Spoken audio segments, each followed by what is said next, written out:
اینجا دفاع وسط بهترین بازیکن دنیا رو گذاشته. من میتونم یه وسط برم جلو؟ من پامو بذارم تو پا ازم گرفته. پس تو این شرایط که رقیبم روی نقطه سوپر قوی وایساده، خب من نمیتونم از اون نقطه وارد شم. استراتژی چیه؟ جناحیه. من باید از کنارش وارد شم. من باید چیزی رو انتخاب بکنم، راهی رو برم که اون انجام نمیده. استراتژی چیه؟ جناحیه. من باید راهی رو برم که اون انجام نمیده. من نمیتونم از اون نقطه وارد شم. آقای حاجی محمدی، یکی هستش که حوزه کاریش، محصولش یه چیزیه که تمام رقباش از یه مدل محصول دارن استفاده میکنن، بازه قیمتیشون هم یکیه. خب رقبا برندترن، اونا بیشتر میفروشن، ایشون اصلا نمیتونه وارد بازار بشه، چیکار کنه؟ ببین، حوزه های کاری که محصولات مشابه یا خدمات مشابه دارن دو تا راهکار دارن. یا اینکه برن تو بازی برندینگ و رقابت خودشون رو تیکه پاره کنن، یعنی اقیانوسه رو انقدر خون از هم بریزن که قرمز بشه، یا اینکه با یک مزیت رقابتی درست بیان یه تفاوتی ایجاد کنن. یعنی مثلا آقا 2000 تا ناخونکار داریم، 2000 تا میکاپ آرتیست داریم، 200 نفر داریم ابزار میفروشن، 500 نفر داریم غذا دیلیور میکنن، 1000 نفر داریم دارن آموزش میدن و عین هم دیگه. این ساپورتش 3 ماه، اونم ساپورتش 3 ماه، ابزار گارانتیش 1 سال، اونم گارانتیش 1 سال. یعنی هیچ تفاوتی ایجاد نمیکنن. اینجوری خیلی، یعنی یه مشتری کامل پخش میشه تو بازار، هر روز باید شبا کابوس رقیبشون رو ببینن. ولی یه مزیت رقابتی درست اگه طراحی بکنن دیگه لازم نیست انقدر سختی بکشن. یعنی نکن مثلا یه ابزار فروشه داره یه آچاری رو ارائه میده، یه ابزار فروش دیگه میاد خلاقانه چی کار میکنه؟ میاد مثلا یه پک آچار درست میکنه، میگه آقا این ابزارها ابزار مخصوص مکانیکاست، این ابزارها مخصوص تعمیر کننده های لوازم خونگیه. خب و میاد راهنماها، آموزشش، نحوه نگهداریش، کجاها آسیب میبینه، اینم مثلا یه پک محتوایی هم داخلش میذاره، اصلا اونو رایگان میذاره. این میشه یک مزیت، این میشه یک تفاوت. ولی الان مثلا تو برو تو بازار بگو آقا من میکاپ آرتیستم، ابزار میخوام، چی باید بگیرم؟ میگه خب حالا هر چی خود لازم داری. یه تفاوتی، یه راهنمایی درستی، آموزش درست، هیچ چی نیست واسش. ابزار همینطور، بقیه محصولات همینطور. یعنی تا وقتی که مزیت شما طراحی نکنی، خب تبلیغات تو مثل تبلیغات رقیبته، شعارت کلیشه‌ای مثل شعار رقیبته. همه میگن ما با کیفیتیم، همه میگن ما مطمئنیم، همه میگن ما زیباییم. ولی کی واقعا داره از این بازار پول در میاره؟ کی بقیه رو تاچ میکنه؟ کسی که یه چیزی میگه که بقیه نشنیدن. یعنی شعار میدن، چی میدن؟ که آخرین ابزاری که میخرید. یعنی ما انقدر خوبیم که دیگه بعد ما نیاز ندارید ابزار خاصی بخرید. این شعارها این داره بوی مزیت میده. من میگه آقا از کجا معلوم که این آخرین ابزار باشه؟ میگه گارانتی هم داریم، اگه همه 3 ماه دارم ما 2 سال داریم. این میشه مزیت، این میشه تفاوت. یعنی شما یه راهکار داری که پولتو ورداری، مثلا 10 میلیارد پولتو خرج تبلیغات کنی تا تو بازار یه مشتری به دست بیاری. میتونی 10 میلیارد تو خرج مزیت کنی، بگی ما گارانتی بی قید و شرط داریم تا 2 بار وسط ابزار رو تو مثلا 5 سال عوض میکنیم. احتمالاً یه سری آدما ابزارشون اصلا میزنن از قصد میشکنن میان به شما میدن که شما عوض کنید. خب شما داری به هر حال یه هزینه‌ای میکنی دیگه، ولی اون هزینه مزیتته به جای رقابت. هرچی آپشن خوبه الان رقبام دارن میدن، مثلا ساپورت خوب، گارانتی، چیزهای مختلف. بعد من نمیدونم واقعا مزیتی که اونا نداشته باشن و مشتری بخواد از کجا پیدا کنم. ببین نکن تمام نیازهای مشتری توسط رقیبت برآورده نمیشه دیگه. چجوری بهت بگم؟ بری پایین پستای اینستاگرامش، خب بری تو گوگل ریویوش، بری اصلا دم اون مغازه، دم اون نمایندگی وایسی، به دست میاری.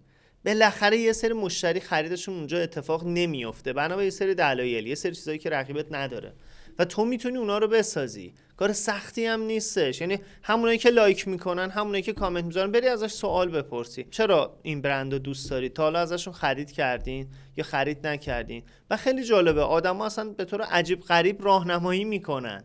یعنی ما می‌خواستیم یه سیستمی رو تست کنیم، زنگ می‌زدیم به اون کسایی که تو اون سیستم تبلیغ دادن، ازشون سوال می‌کردیم، خیلی دقیق و دوستانه راهنمایی می‌کردن. حالا یکی دو نفر گفتن وقت نداریم، ولی بقیه راهنمایی کردن. حالا مزیت هم پیدا کردیم. وقتی که این مزیت رو یه برند کوچیکی مثل برند این دوستمون اومد و رو کرد، برندهای بزرگتر خیلی سریع کپیش میکنن، اونم میره جزو آپشناشون و ایشون دوباره فروشش کم میشه.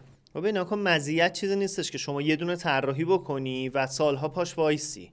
نکن اپل اومد مزیتشو گذاشت کیفیت دوربین، سامسونگ هم اومد همینو کپی کرد. سامسونگ اومد یه مزیت طراحی کرد، اپل اومد دقیقاً عین اونو کپی کرد. به خاطر چی؟ به خاطر اینکه تو بازار رقابت میگه که این یه نیازی رو فهمیده که اضافه کرده به محصول و خدماتش که پس منم اضافه کنم. پس احتمالاً مثلا اگه گاج میره بیلبورد میده، پشت سرش قانون فرهنگی هم میره بیلبورد میده. اگه این آزمون طراحی میکنه، اونم آزمون طراحی میکنه. به خاطر چی؟ میگه اینا بالاخره بیگدار با آب نمیزنن. این رقیب من یه آدم حرفه‌ایه که میدونه باید چی کار کنه. پس اگه این آپشن اضافه کرده نیازی دیده، پس منم اضافه میکنم. نکن مزیت چیزی نیستش که شما سالها بتونی پای یه مزیت وایسی. همش باید نوآوری داشته باشی، همش باید خلاقیت داشته باشی. اگه یه مزیت کافی بود که مایکروسافت اولین ویندوزشو انقدر آپدیت نمیکرد، انقدر تغییر نمیداد. خب آخه بالاخره ما درآمدمون یکیه و مزیت هم هزینه داره. من بالاخره باید یه آپشنی به فرد بدم، امروز این آپشن رو میدم، فردا اون آپشن رو میدم، هی مدام داره هزینه برام میره بالاتر. من ضعیفم، نمیتونم انقدر آپشن بدم دائم. خب اشکال نداره. ببین نکن شما باید یه پولی خرج کنی تو بیزینست، یا باید پولو خرج تبلیغات کنی یا خرج مزیتت کنی. بهت گفتم تو اگه خرج مزیت کنی خروجی بهتری میگیری. نکن شما فکر کن یه دونه پیتزا فروشیه، حالا من همش مثالم شد پیتزا دم ظهره، یه پیتزا فروشیه کوچیکه، خب محلی باز شده. این اگه 100 میلیون تومن بره تبلیغات بکنه بیشتر وایرال میشه، یا بگه من 100 میلیون رو کنار همه پیتزا هام یه دونه نوشابه رایگان میدم. نکن واسه آدما اون نوشابه رایگانه، اون مثلا بگو یه دونه برگر رایگان، یه دونه سالاد رایگان میدم، اون واسه شون خیلی جذاب تره. خب پس احتمال معروف شدنش توی این مورد خیلی بیشتره با طراحی یه مزیت. یا مثلا میگه آقا من نمیدونم دیلیوریم رایگانه یا یه چیزی روش رایگان میدم، این واسه آدما خیلی جذاب تره. یا مثلا من از کالباسایی استفاده میکنم که خودم درستشون میکنم، این شاید حتی هزینه کمتری هم داشته باشه ولی جذاب ترش کنه، سالم تر نشون بده. یا من بگه از خمیری استفاده میکنم، از مواد اولیه‌ای استفاده میکنم که همشون برند هستن و برندشون رو اینجا میتونید ببینید. این واسه آدما خب خیلی مزیت متفاوتی میتونه ایجاد بکنه دیگه. خب این مثالایی که داریم میزنین همش مربوط به محصوله، یعنی شما یه محصول رو با اون آپشن‌ها داری بهتر میکنی، با اون مزیت داری بهتر میکنی. من میتونم مزیتی بذارم که ربطی به خود محصولم نداشته باشه. مثلا دوستم برادرم تو یه حوزه‌ایه، میتونم یه چیزی رو ارزونتر از اون بگیرم کنار محصولم اشانتیون بدم ولی ربطی به محصولم نداره. از این کارا بکنم؟ ببین از این کارا قطعا میتونی بکنی. مثلا نکن تو بازاری که حالا الانی که تو ایران هستیم همه دارن سر فروش طلای آنلاین دعوا میکنن. خب یه مدت این موضوع واسه خدمات منزل و کارواش اینترنتی بود که حتی بیلبورد میرفتن با هم دیگه رقابت میکردن. تو اون بازار اومده بودن چیکار کرده بودن؟ من یکی از کارواش اینترنتی رو استفاده کردم. وقتی که ماشین رو توی پارکینگ خونه میشستن یه چک لیست بهم داد، گفتش که دونه دونه قسمت‌های ماشین رو باید چک کنید، اینو تیک بزنید بهم بدید که مثلا گلگیر جلو سمت شاگرد، گلگیر جلو سمت راننده، کاپوت، صندوق عقب، نمیدونم در فلان، در راننده، در شاگرد، اینا رو همه رو باید تیک میزدم که آقا تمیز شده تحویلش میدادم. بعدش که سوار ماشین شدم دیدم که یه دونه شاخه گل رز با یه دونه آب معدنی کوچیک تو ماشین گذاشتن. این میشه یک مزیت، این میشه یه تفاوت که هم کیفیتش خوبه هم یه سری چیزای اضافه به هم داده که اصلا انگار کل اون پول حلال شده. اگه من 200 تومن می‌خواستم بدم برم کارواش، این بنده خدا 1 میلیون از من گرفت ولی مثلا تو بگو 100,000 تومانش هم خرج خودم کرد، به یه ذرم کیفیت رو برد بالاتر. تو مثالی که زدین من باید قبلا این خدمت رو از فرد گرفته باشم، بعد که کارم تموم شد اون خدمت رو ارائه کرد، اون لذت رو دارم میبرم. یعنی دلیل خریدن من نشده. یه همچین آپشنی هم مثلا کمک میکنه به فروش.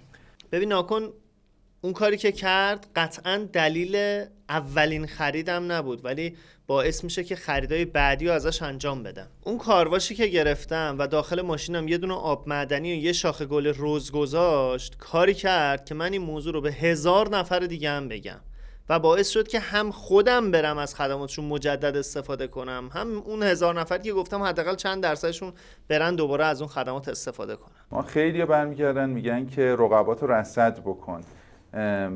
دوستان میشینن مثلا 5 تا 6 تا از رقبا رو همه رو رصد میکنن، هر چی آپشن اونا میدن ایشون هم میده ولی ازش خرید نمیکنن، نمیدونه چرا. ببین ناکن، کسب و کار یه سری اصول و یه چارچوبی داره. هر آدمی که کسب و کاری و راه میندازی یه فکری تو سرش داره.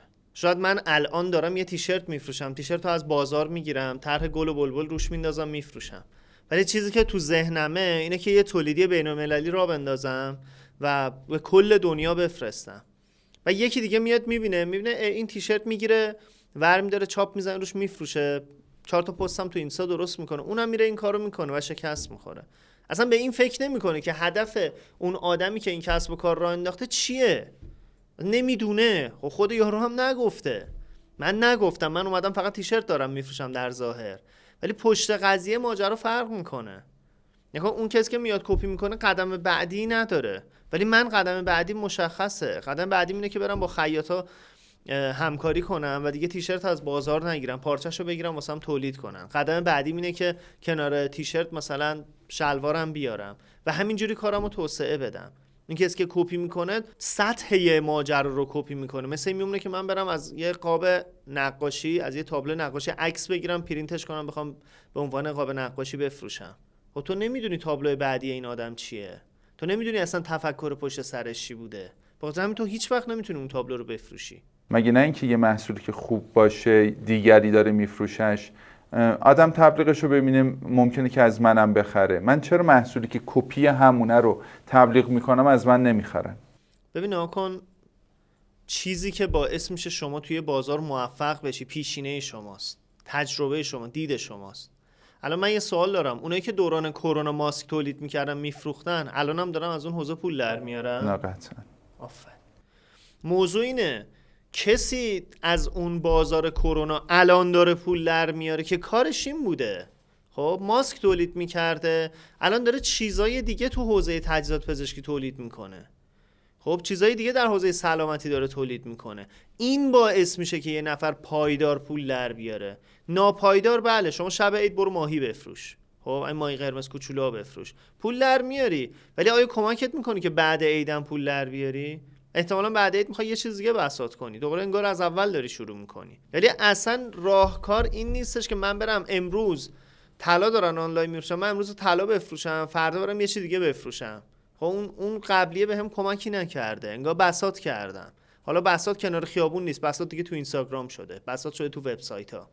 یعنی اینجوری نباید کار کنی، یعنی باید یه کاری بکنیم که هم افزایی داشته باشه، ذهنمون رو قوی تر کنه.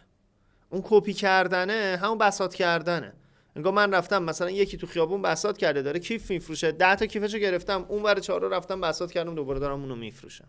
این بدون مزیت، بدون فکر کردنه، این کپی کردنه، این بی ارزشه. آخه تو هر بازاری رقبا خیلی دارن زیاد میشن، تعداد داره زیاد میشه، ولی وقتی تو بازار وارد میشی میبینی رقبا زیادن، خب طبیعتا نمیفروشی دیگه، ترجیح میدی که محصول رو عوض بکنی یا اینی که مثلا بری اصلا کلا حوزه کسب و کار تو عوض بکنی. این فکر نشده تو هر بازاری وارد بشی قطعا محکوم به شکستی. خب تو هر بازار داره دست زیاد میشه. آقا مشاوره املاک کاری بوده که از 500 سال پیش بوده و تو کل دنیا هم بوده، تو ایران هم هست. الان من بخوام مثل همه مشاور املاک‌ها که زنگ میزنی بیرمق بهت جواب میده، راهنماییت نمیکنه، حال و حوصله نداره، تشخیص نمیده من اصلا مشتری واقعی ام یا اومدم سر کارش بذارم، شکست میخورم. ولی من اگه یه سازوکاری داشته باشم، من یه ایدئولوژی داشته باشم که آقا شما مسکن میخواد باشه، من این پیام تو واتساپ بهتون میدم، لطفاً پاسخ این سوالا رو بدین تا ما واسهتون پیدا بکنم. خب یه ایدئولوژی دیگه. خب من میفهمم یارو واقعا میخواد یا نه. خب مثلا شما کدوم محدوده میخوای، چند متر میخوای، چند خواب میخوای، مشاعات میخوای، نمیخوای، این دیتا رو بگیرم و بعداً بهش یه پیشنهاد خوب بدم. ولی الان مشاورین املاک چطورین؟ همشون دارن خودشونو تیکه پاره میکنن که تو دیوار دیده بشن. با اس های سوپر کلیشه‌ای میخوان مشتری بگیرن، 5 متر فلانجا، با قسطی شروع کن، نقد نخر فلان. خب اینا خیلی کلیشه، اینا مزیت نیستش، اینا شکست میخورن. رقیب زیاده ولی رقیب کارکشته، رقیب باسواد کم داریم. شما باسواد وارد هر حوزه بشی موفق میشی، یعنی باید دانشش رو یاد بگیری. خب آپشن امکانات اون رقبا خیلی بیشتر از منه. من تا بخوام مثل اونا حرفه‌ای بشم قطعا شکست میخورم تو این قضیه. ببین یه استراتژی بازاریابی داریم که من تو دوره قهرمان بیزینس تو بوتکمپ قبلی گفتم، یاد باشه. نگاه من یه تیمیم که بازیکنام در حد تیم مقابل نیستش. من یه برندیم که امکاناتم در حد برند مقابل نیست. اینجا دفاع وسط بهترین بازیکن دنیا رو گذاشته. من میتونم آیا وسط برم جلو؟ من پامو بذارم تو پا ازم گرفته. پس تو این شرایط که رقیبم روی نقطه سوپر قوی وایساده، خب من نمیتونم از اون نقطه وارد شم. استراتژی چیه؟ جناحیه. من باید از کنارش وارد شم. من باید چیزی رو انتخاب بکنم، راهی رو برم که اون انجام نمیده. الان من میتونم با دیجیکالا رقابت کنم؟ نه. چقدر بیزینس اومدن، اصطلاحا من میگم بیزینس های اتوبان مدرس، بیزینس هایی که هنوز ما اسمشو نشینیم بیلبوردشو اون بالا میبینیم. خب چقدر هزینه کردن، الان کجان؟ به غیر از اینه که تعطیل کردن. تو مسابقات جام جهانی یه برندی اومد بایننس رو شکست بده، یه سایتی زد به اسم crypto.com، اسپانسر اصلی جام جهانی بود. الان کجاست؟ چه جایگاهی داره بین تمام این صرافی ها؟ چه جایگاهی تو دنیا داره؟ ببین ناکن اشتباه همینه دیگه. ما برندها، حتی برندهای بزرگ هم این اشتباه میکنن. برندها میخوان دقیقاً بزنن نقطه قوت اون برند رقیبشون رو از بین ببرن. نمیشه. چون یه ساختمون وقتی پیش قوی باشه، خب شما نمیتونی بری خب من شروع کنم از پیش ترکوندن. نه، شما فعلا یه دونه شیشه‌شو ببین میتونی بشکونی اگه بخوای رقابت کنی. حالا بیزنس هم همینه. شما وقتی یارو میگم دیگه دفاع وسطش قوی ترین دفاع وسط دنیاست، شما باید از کنار و جنایی باید بری کاری بکنی که نمیشه. من الان بخوام یه دیجیکالا بزنم، یه سایت فروشگاه اینترنتی میزنم، 4 تا دونه ابزار میذارم توش. خب مثلا یه توستر میذارم، یه جارو برقی میذارم، یه دونه مثلا ربات فلان میذارم، یه 4 تا چیز دیگه. رو همونا وای میستم کار میکنم. پرینتر هوشمند میذارم، اسکنر سه بعدی میذارم، پرینتر سه بعدی میذارم. خب رو همون وای میستم تبلیغ میکنم، مشاوره خصوصی میدم. این کاری که اینستاگرام کاری که دیجیکالا نمیکنه. پرینتر سه بعدی نمیذاره، مشاوره خصوصی نمیده، هر چی زنگ بزنی میگه تو سایتمون هست. خب ولی من این کارو میکنم، یه کاری میکنم که دیجیکالا انجام نمیده. همه یه برندا همینن تو دنیا. چون آمازون فعاله، هیچ فروشگاه اینترنتی دیگه ای نیستش. چرا؟ هر کی داره روی مزیت سوار میشه دیگه، هر کی داره یه سری آپشنایی میده. وای به حال کسایی که فروشگاه اینترنتی میزنن و قیافه دیجیکالا رو میگیرن. خب سیس دیجیکالا رو میگیرن، مثل دیجیکالا میشن. زنگ میزنی میگه تو سایت هست. بابا شما که آخه مخاطبی نداری، شما باید به صورت خصوصی منو راهنمایی کنی. اگه بخوام تو سایت بررسی کنم که میرم دیجیکالا، نمیام تو سایت تو. خب من یعنی یه آپشنی بدم که اون نداشته باشه و مشتری اون به خاطر این آپشنه بیاد از من بخره. بله. من این آپشنه رو از کجا پیدا بکنم؟ یعنی چه جوری فکر بکنم که آقا حتما این آپشنه باعث خرید میشه؟ شاید فقط دلیل این بشه که به من توجه کنن ولی خرید نکنن. شما از نیاز مشتریت باید متوجه بشی. مسئله اینه که مشتری نیازشو به تو اعلام میکنه ولی تو میشینی میگی که من این کارو بکنم یا نکنم. مگه دیجیکالا این کارو میکنه؟ مگه اسنپ این کارو میکنه که منم بکنم؟ شما مگه اسنپی که خودتو باهاش مقایسه میکنی؟ مگه تعداد کارمندات منابعت اندازه اونه؟ نکن مسئله اینه که شما اصلا مقایسه کردن که اشتباهه. یعنی شما تو دلت هم مقایسه کنی اشتباهه. بعد از اون اشتباه تر که یکی میاد یه درخواستی به تو میده و تو میگی خب مگه فلانی هم این کارو میکنه، مگه رقیبم این کارو میکنه که من بکنم؟ نه، اتفاقا چون رقیبت این کارو نمیکنه تو باید بکنی. اتفاقا فرق تو دقیقاً همین میشه. خب اون رقیبی که برنده وقتی میبینه من این آپشن رو دادم، یه بخشی از مشتریاشو کشیدم، سریع میره اینو کپی میکنه. بعضی آپشنا قابل کپی شدن نیست توسط رقیب من. رقیبم 1 میلیون فالوور داره، من 10,000 تا فالوور دارم. من میتونم خصوصی به مشتری مشاوره بدم، اون با 1 میلیون فالوور نمیتونه، بخوادم نمیتونه. باید 500 نفر رو بذاره تو شرکتش به صورت خصوصی مشاوره بده. پس اینجوری این مزیت ها باعث میشه شما کار متفاوتی کنی. مثلا آقا اوکی، یه دونه برند هستش که تابلوهای هنری زیبایی درست میکنه توی پاریسه. خب من دارم تابلوهای مشابه اون رو درست میکنم توی ایران. درست اون اصلا یه رقیب غیر قابل رقابته، ولی تو ایران من دارم یه کاری میکنم که آدما میتونن تابلوشون رو سفارش بدن، خودم برم واسهشون نصب کنم، مثلا خونهشون رو نگاه کنم ببینم چه تابلویی به کجای خونهشون میخوره. این کاریه که من میتونم انجام بدم، من میخوام انجام بدم. مثلا کسایی که توی شهرستان هستن، خب همه دوست دارن یه کاری بکنن که کل ایران دیده بشن. بابا شما یه کاری کن تو شهرستان خودت یک بشی، تو بازار خودت یک بشی، بعدن دوست داشته باش بری تو شهر بزرگتر. ما دانشجو داشتیم دیگه، توی یکی از شهرستان‌های اصفهان فعالیت میکرد. خب بعد گفتم خب چجوری رشد کردی؟ گفت الان من سیستم همین ضبط و باند ماشین میفروخت. خب گفتم چطوری رشد کردی؟ گفتش من تو شهر خودم تو نجف آباد به همه کسایی که تو کار ماشین بودن محصول میدادم، بعد کم کم به بچهای اصفهان دادم، بعد کم کم بچهای تهران دادم، بعد کل ایران دادم. نکن اینجوری میاد رشد میکنه. بعضیا اینجوری هن که هنوز شهر خودشون 4 نفر آدم اونا رو نمیشناسه، بعد دوست دارن که ما بیایم تو تهران برند شیم. اصلا کاری حالا به تهران بودنش ندارم، تو بریم تو تبریز برنشیم، تو اصفهان برنشیم. منظورم شهر بزرگه، منظورم کار بزرگه. شما باید تو شهر خودت دیگه خیلی معروف بشی، بعدن دوست داشته باشی که تو کل ایران معروف شی. چرا بعضیا کمپین که میذارن میلیاردی میفروشن، یکی 2 ماه بعد به این میرسن که دیگه هرچی کمپین میذارن اصلا فروشی ندارن؟ ببین یک محصولی خب به صورت شورشی وارد بازار میشه، بعد اینو نمیتونه حفظ کنه. چرا؟ چون بقیه کپی میکنن و کمپینای اولش میترکونه، بعد اون رقیبش که خب بیکار نیست بشینه مثلا هیچ کاری نکنه، میبینه آقا این به خاطر این موضوعش داره میفروشه، اینم اضافه میکنه. عملاً 10 نفر دیگه هم اون آپشن رو اضافه میکنن و دیگه اون برنده هیچ مزیتی نداره. میبینن آقا بقیه رقیبا دارن این کارو میکنن، تازه یه سری آپشن هم اضافه تر دارن میدن، خود دیگه هیچ کی ازش نمیخره. همه برندا تو دنیا همین جورن. یعنی در صورتی که ما همیشه داریم هرس میخوریم از اینکه آقا چرا رقیبم از من کپی کرد؟ و کپی کرد دیگه. تو یه چیز پیدا کردی، تو هم از بقیه کپی کردی. شاید کپی نکرده باشی، ترکیب کرده باشی، ولی بازم یه نوعی کپی میشه دیگه. شما برداشتی یه روشی رو پیاده کردی، تو بیزنست پول درآوردی، بقیه هم نشستن دیدن و اونا هم پول درآوردن.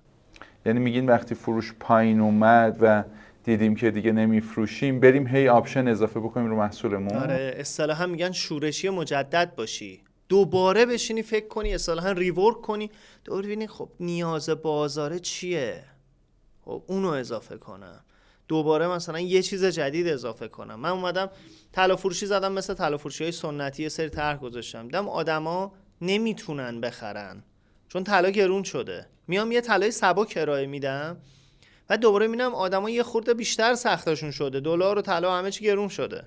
میام امکان اقساطی میذارم، دوباره همینو هی بهبودش میدم، ولی یه آپشن میدم واسه کسایی که نقد میخوام بخرن، یه آپشن میدم واسه کسایی که طلای سنگین میخوام بخرن. یعنی اون مشتری‌ها رو میتونم حفظ کنم، میتونم نگه دارم دیگه. حالا با توجه استراتژیایی که انتخاب میکنید، با توجه به نوع مشتریاتونه. یه وقت مشتری هستش که سگمنتی داری که اصلا قسطی بذاری بده، نباید این امکان قسطی رو فعال کنی. یه وقت یه جایی کار داری میکنی، یه مشتری رو داری تاچ میکنی، دنبالشی، که اتفاقا باید حتما قسطی بذاری، حتما باید شرط واسش ساده کنی. خب اینا رو فقط تو کمپینا ارائه باید بدیم یا اینکه نه همیشه باید باشه رو محصولمون؟ خب ما 2 مدل فروش داریم دیگه، یکی فروش کمپینی، یکی فروش روزانه. خب خیلی بستگی داره به اینکه شما سبک فروش چیه، ترکیبی از ایناست. ولی سر صحبت من در مورد این نیستش که فروش روزانه بذارم یا فروش اقساطی.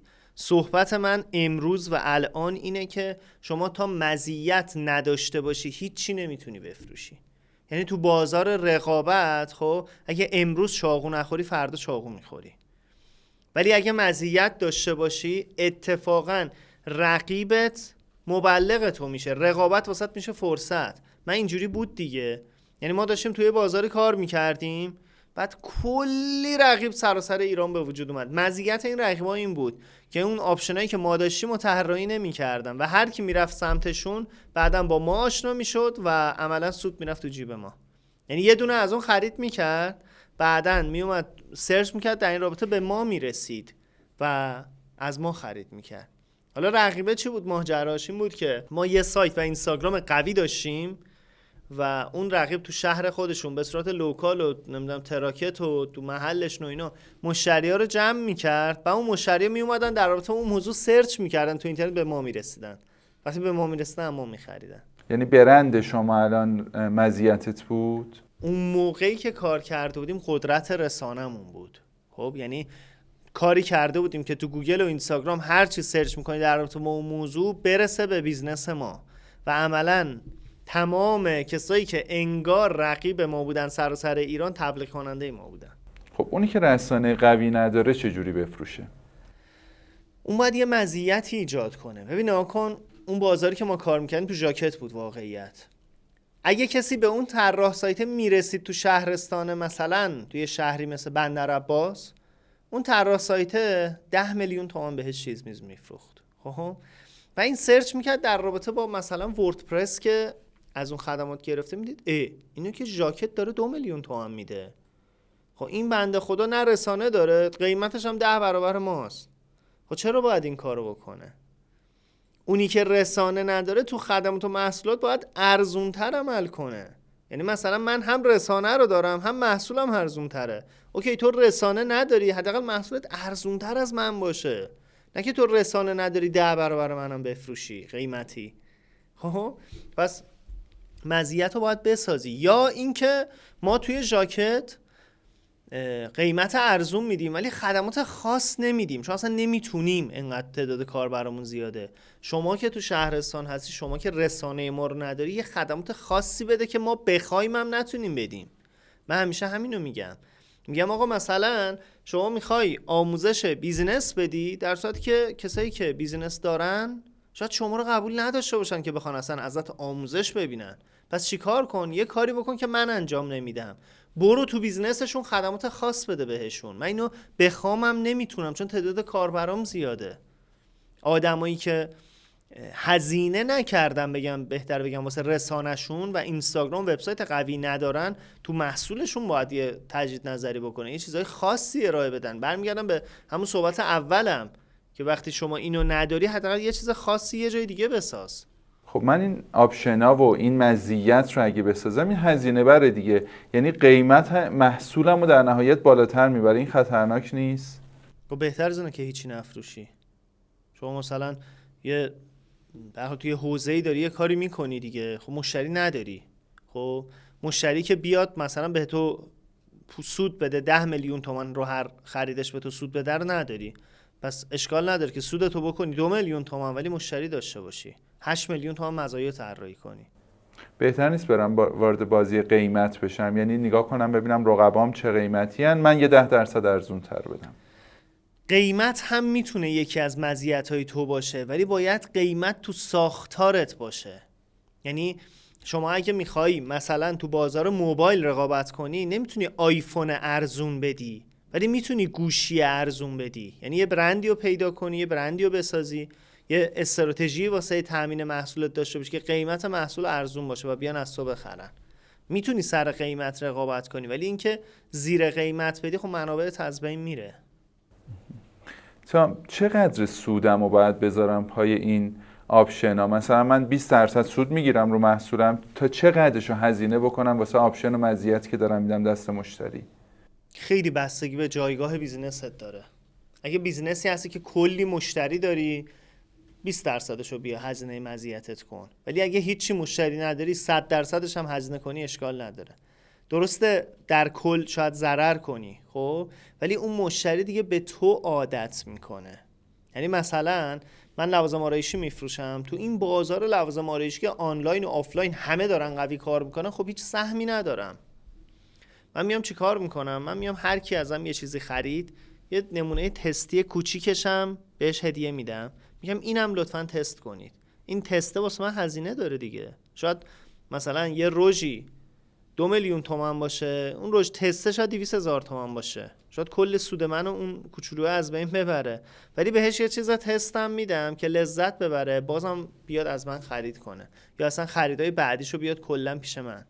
یا اینکه مثلا رو خریدم من یه آپشنی توی چیز طراحی میکنم، یه کارت خیلی شیک میفرستم که روش 2 تا برچسب داره، میگم 3 تا دیگه به این اضافه بشه بهت اینو هدیه میدم. دیگه واسه من هزینه داره دیگه، ولی خب باعث میشه که اون باز بره و برگرده سمت من، باز مشتری‌ها رو بیاره سمت من. خب یعنی شما میگی که من اول کار به جای اینکه به فکر سوددهی باشم فقط به فکر این باشم که تعداد فروشمو بیشتر کنم با مزیت. آفرین. من دوباره یه کلمه رو تکرار کنم. شما یک برندی رو تولید کردی، یک محصولی رو قرار دادی که 1000 نفر مشابه شما توی بازار هم دارن این کارو میکنن. خب الان راهکار چیه؟ من باید یه بودجه‌ای که گذاشتم کنار رو مثلا 100 میلیون تومان گذاشتم کنار، یا 100 میلیون عینشو برم تولید محتوا تبلیغات کنم که 4 نفر منو ببینن، یا بیام 100 میلیون و 20 میلیونشو تولید محتوا کنم 80 میلیون مزیت طراحی کنم. خب تو خدماتی که دارم ارائه میدم، مثلا من خدمات کاستوم ماشین میدم، ماشین رو سرامیک میکنم، خب همه همین کارو میکنن.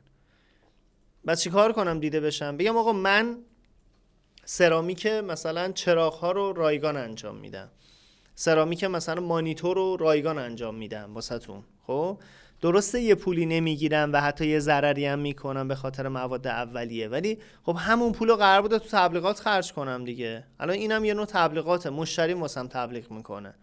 یا مثلا یه آپشنی میدم، میگم آقا اگه شما یکی از دوستاتو واسه من بیاری، یه دونه ترمیم سرامیک، تمدید سرامیک رایگان 6 ماه دیگه پیش من داری. خب من یه ترسی دارم، اگه 2 روز دیگه، 2 ماه دیگه، 3 ماه دیگه که مشتریام زیاد شد این آپشن رو قطع بکنم، دیگه همینام از من نمیخرن، بد عادت شدن. خب اشکال نداره. نه قرار نیست یه برندی که میاد یا آپشن رو هم مادام العمر بده. یه وقتایی یه برندایی می اومدن میگفتن که آقا شما یه دونه کفش بخری یه دونه تیشرت هم بهت هدیه میدیم، برند ورزشی. ولی الان هم آیا این کارو میکنه؟ نه. و آدما اینو میدونن که آقا شما چون برند نیستی داری اینجوری خدمات میدی. یا حتی میتونی خیلی شجاعانه بگی آقا من این مجموعه رو تازه راه اندازی کردم واسه اینکه آدمای بیشتری بیان، دارم این خدمات رو رایگان میدم و عین اون کاری که دارم میکنم بقیه از شما حداقل 10 میلیون تومان میگیرم، ولی من دارم رایگان این کارو انجام میدم. شما اگه یه پکیج مثلا 100 میلیونی سرامیک ماشین از من بخری، این 10 میلیون رو بهت رایگان میدم. خب روی این مزیت هم زمان بذارم، یعنی برگردم میگم من فقط تا 3 ماه اینو انجام میدم که فروش بیشتر کنه. بله، هر چی شما محدودیت ایجاد کنی، حالا چه زمانی چه تعدادی، آدمای بیشتری میان از تو بخرن و در لحظه خرید میکنن. یعنی میگه آقا من یه استودیو زدم که مثلا تصویر برداری میکنم. خب تصویر برداری همه جا زمانیه و ادیتی شاتیه. خب من میام چیکار میکنم؟ من میگم آقا قیمتمو اصلا گذاشتم 1 روز شما نامحدود استفاده کنید و اینقدر بپردازید. این میشه تفاوت من. ولی میگم این رقم و این نوع شرایط فقط واسه 30 روزه و 30 روز هم مثلا از 2 ماه دیگه شروع میشه. اگه میخوای رزرو کنی همین الان مثلا پیام بده. خیلی بهتر از اینه که من استادیوم خالی بمونه هیچ کس نتونه ازش استفاده بکنه. خب مادام یه آپشنی قرار دادم که همه استفاده کنن. خب حالا من یه تعداد مشتری گرفتم، چیکار کنم دوباره از من بخرن؟ دوباره باید یه مزیت جدید طراحی کنم؟ واسه مشتریات بله.